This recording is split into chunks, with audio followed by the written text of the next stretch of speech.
जादुई राजमा चावल। सपना अपनी सास विमला और अपने 5 वर्षीय बेटे आशु के साथ रहा करती थी।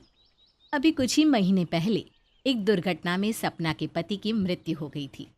सपना का पति एक छोटा सा ठेला चलाया करता था, जिस पर वो रात में चावल बेचा करता था।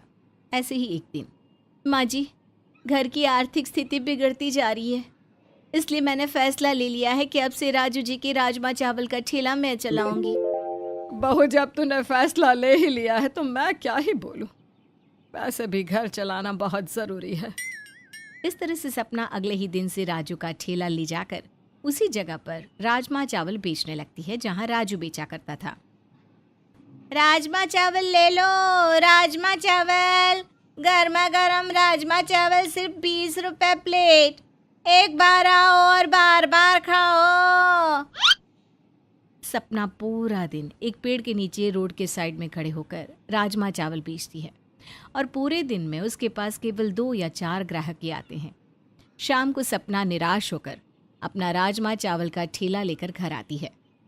क्या हुआ बहू, तू बड़ी उदास है, कोई बात है क्या? क्या करूं माँ जी, मैंने पूरा दिन राजमा चावल बेचा। पूरा दिन भी निकल गया पर ठेले पर सिर्फ 2 या 4 ग्राहक आए। पता नहीं राजू जी कैसे राजमा चावल बेचा करते थे। मेरा तो दिन का खर्चा 100 रुपया भी नहीं निकला। अरे हिम्मत मत हार बहू, भगवान है ना। अभी तो तूने बस शुरुआत करी है, धीरे धीरे करके ग्राहक भी आने लगेंगे और जब आएंगे तो क्या पता हमारी बरकत ही हो जाए।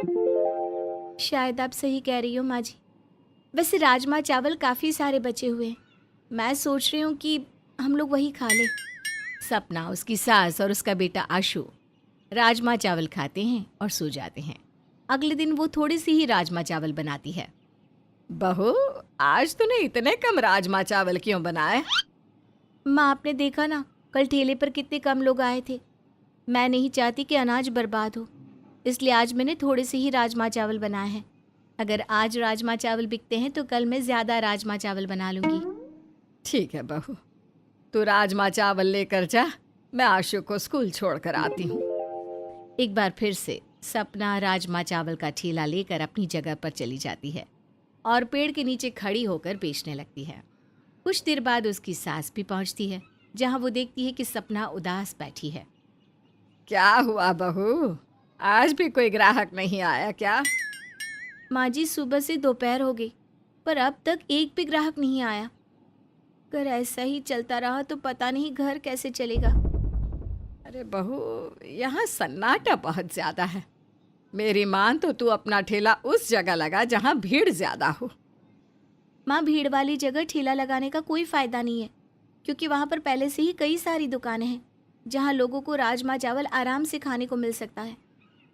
और मैंने बात करी थी वहाँ पर ठेला लगाने की, पर वहाँ के लिए ना पैसे भरने पड़ते हैं और उनकी फ़ीस भी बहुत ज़्यादा है। पर बहू, यहाँ तो कोई आता जाता भी नहीं, फिर हमारे राजमा चावल कैसे बिकेंगे? माँ जी, राजू जी भी तो यहीं पर अपना राजमा चावल बेचते थे और उनका तो खूब बिकता था। सपना और विमला आपस में बात कर रहे थे कि तभी वहाँ एक छोटी सी बच्ची विमला और सपना से भीख मांगने आती है। आंटी, कुछ खाने को दे दो, 2 दिन से कुछ नहीं खाया। हाँ बेटा, 2 मिनट रुको, मैं अभी तुम्हें स्पेशल राजमा चावल देती हूँ। इतना बोलकर सपना खुशी खुशी उस बच्ची को पेट भर खाना खिलाती है। वो बच्ची खाना खाकर वहाँ से जाने लगती है। तभी विमला उस बच्ची को रोक कर कहती है, अरे, राजमा चावल खाकर कहाँ चली? इसके पैसे कौन देगा? आंटी, मेरे पास पैसे नहीं है।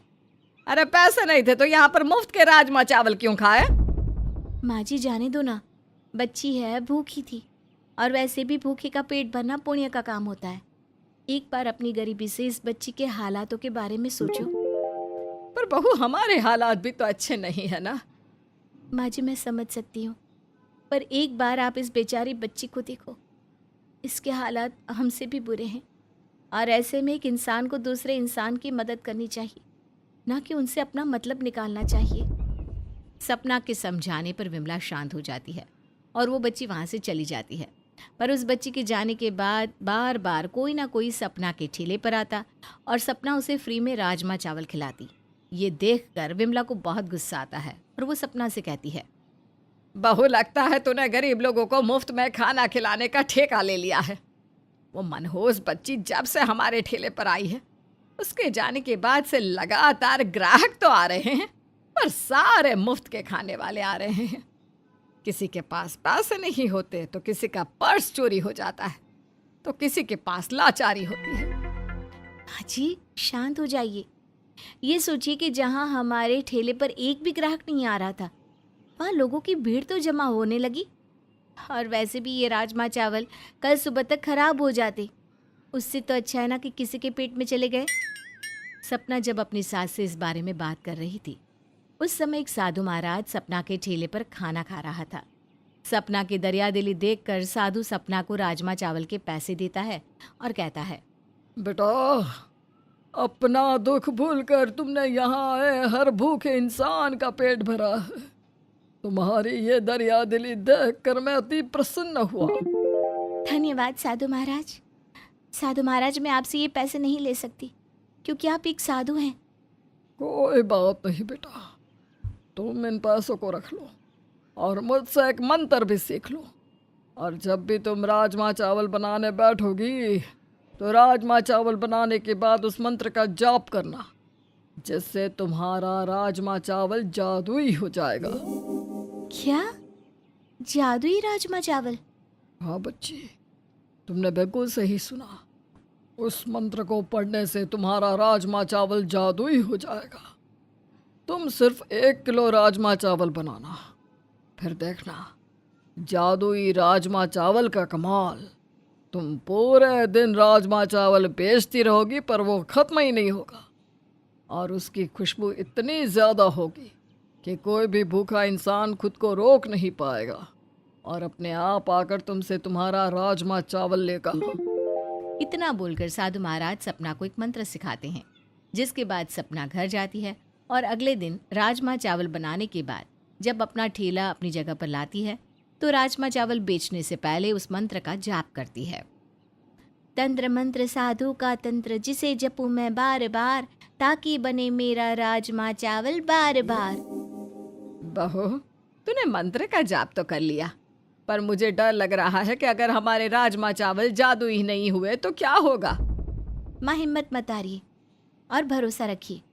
सपना की इतना कहते ही थोड़े से बनाए हुए राजमा चावल की क्वांटिटी इतनी बढ़ जाती है और उसकी खुशबू हवा में इस कदर फैलती है कि वहाँ आसपास खड़े सभी लोग अपने आप ही सपना के ठेले पर आकर राजमा चावल खाने लगते हैं।